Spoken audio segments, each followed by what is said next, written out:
Good morning, welcome to CATEX-TV. My name is Frank Fortunato. This is a live broadcast from Princeton, New Jersey.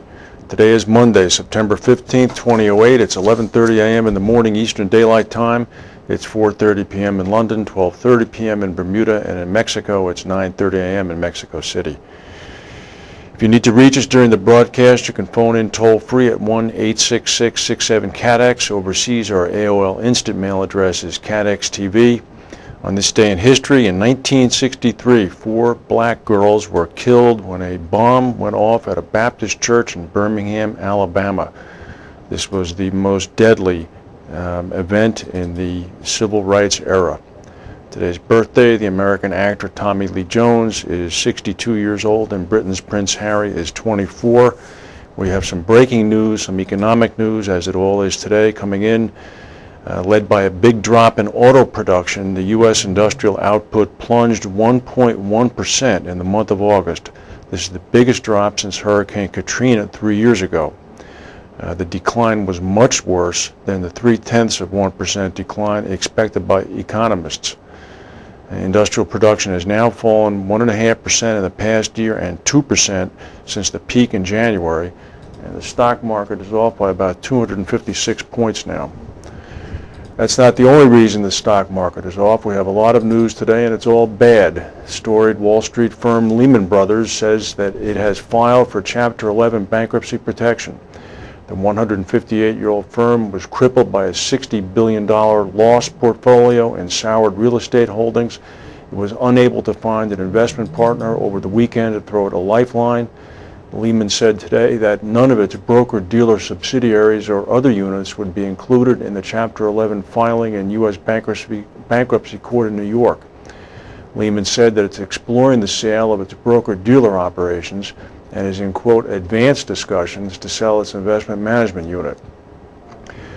After reportedly dropping out of talks over Lehman, the Bank of America instead agreed to buy Merrill Lynch in an all-stock deal valuing the broker at $50 billion U.S. The $29 a share deal creates the world's #1 securities brokerage with more than 20,000 advisors and $2.5 trillion in client assets. Under the deal, Merrill Lynch investors will exchange each of their shares for around 0.86 shares in Bank of America. The effective deal price is a 71% premium to Merrill's closing price of $16.96 Friday afternoon. And AIG said yesterday that it is reviewing its operations and discussing possible options with outside parties to improve its business after a week in which its stock dropped 45%. A lot of meetings are going on. We're looking at a lot of options. We're talking with a lot of parties, said a spokesman. The New York insurance superintendent, Eric Dinello, and a representative of the state governor's office have spent the weekend at AIG's offices working with the company and others to craft a solution that protects policyholders. AIG CEO Robert Willemstad, who took the reins of the world's largest insurer in June, may announce a turnaround plan later today, which could involve the disposal of major assets, including its domestic automotive insurance business and its annuity unit. This according to the Wall Street Journal. Also up for sale, possibly, is the company's aircraft leasing business. Both the Journal and the New York Times reported earlier today that AIG is seeking an additional $40 billion U.S. in emergency funds, possibly from the Federal Reserve, to help it avoid credit rating downgrades, which would make it more expensive for AIG to raise money. The need for action was exacerbated by the plunge in AIG's stock, which tumbled more than 30% Friday alone. S&P warned that it could cut AIG's rating by 1 to 3 notches because of concerns that AIG will have difficulty accessing capital in the short term. According to the Journal, AIG turned down a capital infusion from a group of private equity firms because it would have effectively given them control of the company. Now to more mundane matters such as Hurricane Ike. The weakened storm barreled northward on Sunday after it slammed into the Texas coast as a hurricane, flooding seaside towns and cutting power to millions and virtually shutting down the nation's 4th largest city of Houston today. The giant storm left extensive devastation in its wake, and officials had barely begun to assess the damage, which early estimates put in the billions of dollars.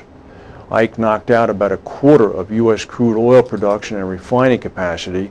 It swamped the island city of Galveston, and it hammered Houston. It shattered the windows of skyscrapers, showering streets with glass and debris, tore apart bus shelters, and ripped metal sheets off buildings. This hurricane has caused devastation across areas of Texas and Louisiana. This according to the local FEMA administrator. According to an early computer model estimate of damage by the insurance industry, Ike could lead to damage of $8 billion to $18 billion in claims alone. About 2 million people evacuated before Ike made landfall early Saturday, and officials have told them again this morning to stay away from their homes. Ike lost its devastating punch, but it continued to move upward in the United States into the Midwest. Powerful winds and floodwaters are being blamed for at least 15 deaths. More than 1 million homes and businesses lost electrical power yesterday. Authorities were continuing this morning to assess damage and to map recovery. The death toll from Ike rose to 30 people in 8 states, extending from the hurricane-pounded Gulf Coast to the storm-battered Midwest.